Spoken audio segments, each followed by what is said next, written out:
Kata lo, serangan Iran ke Israel nggak bakal ngaruh sama negara kita. Soalnya kan jauh. Tapi kata gue, konflik Iran-Israel sedikit banyak pasti ngaruh ke Indonesia. Bahkan bisa ngaruh ke cuan lo juga. Yuk kita bahas bareng gue, Mr. Cuan, di Kata Lo.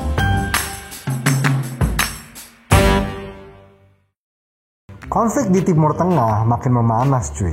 Selasa 16 April lalu, Iran menyerang Israel pakai rudal dan drone tanpa awak. Serangan itu diklaim sebagai balasan Iran atas serangan Israel ke konsulat Iran di Damaskus, Suriah 1 April lalu. Nah, banyak yang khawatir serangan balasan Iran itu bisa ngeganggu ekonomi dunia. Dan menurut gua itu wajar banget sih. Kita memang harus siap-siap sama dampak buruknya cuy. Menurut gue setidaknya ada 3 skenario buruk yang mungkin aja kejadian setelah serangan Iran ke Israel. Pertama, harga minyak naik. Asal lo tahu, Iran adalah salah satu produsen minyak terbesar di dunia dengan produksi sekitar 3,9 juta barel per hari. Ekspor minyak mereka diperkirakan mencapai 1,29 juta barel per hari pada 2023. Perang nggak cuma bakal ganggu produksi minyak mereka, tetapi juga jalur distribusi sehingga ada persoalan pada pasokan. Makanya, biarpun kita nggak impor minyak dari Iran, harga minyak yang kita beli bakal tetap naik. Asal lo tahu nih, di sebelah selatan Iran ada yang namanya Selat Hormuz. Itu adalah jalur perdagangan minyak terpenting dunia. Soalnya sekitar 1/5 produksi minyak global lewat sana setiap hari. Nah kalau konflik itu makin meluas, bisa-bisa jalur minyak itu ikutan terganggu cuy. Biar lu kebayang nih, pas Hamas nyerang Israel pada 7 Oktober lalu, harga minyak langsung melonjak 4%. Terus 2 hari setelah konflik Rusia-Ukraina meletus, harga minyak meroket sampai nembus 100 US dollar per barel. Dari awalnya cuma di kisaran 96 US dollar per barel. Nah kejadian serupa bisa aja terulang cuy. Kedua, harga minyak naik biasanya bakal ngaruh ke inflasi. Negara-negara besar kayak India, Cina, bahkan Amerika, mereka semua adalah importir minyak terbesar. Nah kalau harga minyak naik, otomatis biaya produksi berbagai industri di negara-negara tadi bakalan ikut naik.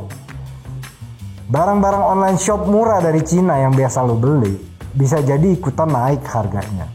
Ini juga bisa ngaruh langsung di Indonesia. Kenaikan harga minyak bakal ngeberatin subsidi BBM cuy. Pilihannya 2, nambahin subsidi biar BBM tetap normal atau dibiarinin aja.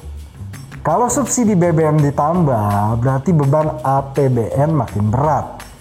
Menurut perhitungan ekonom di UI, Fitra Faisal Hastiadi, kalau harga minyak sampai naik gara-gara perang, pemerintah harus nambah anggaran buat subsidi BBM antara 50 sampai 110 triliun rupiah.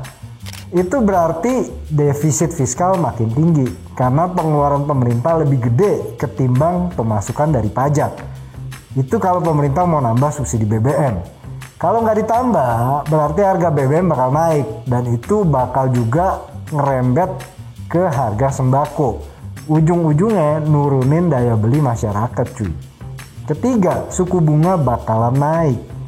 Artinya cicilan KPR, cicilan motor, mobil, bahkan sampai ke cicilan iPhone juga bakalan naik. Nah ngeri banget kan cuy. Buat meminimalisir dampak perang Iran-Israel terhadap cuan lo bisa aja amanin aset lo dalam bentuk emas. Soalnya emas itu cenderung lebih aman dibandingin aset lain. Atau istilahnya safe haven. Tapi ada kabar baik nih. Menurut guru besar ilmu hubungan internasional Universitas Gadjah Mada, Poppy Sulistianing Winanti, kondisi kayak tadi cuman bakal kejadian kalau Israel nyerang balik Iran. Tapi menurut pengamat sih, itu kemungkinannya kecil bakal terjadi. Soalnya dari awal juga Iran terkesan gak mau serangannya bikin kerusakan yang fatal.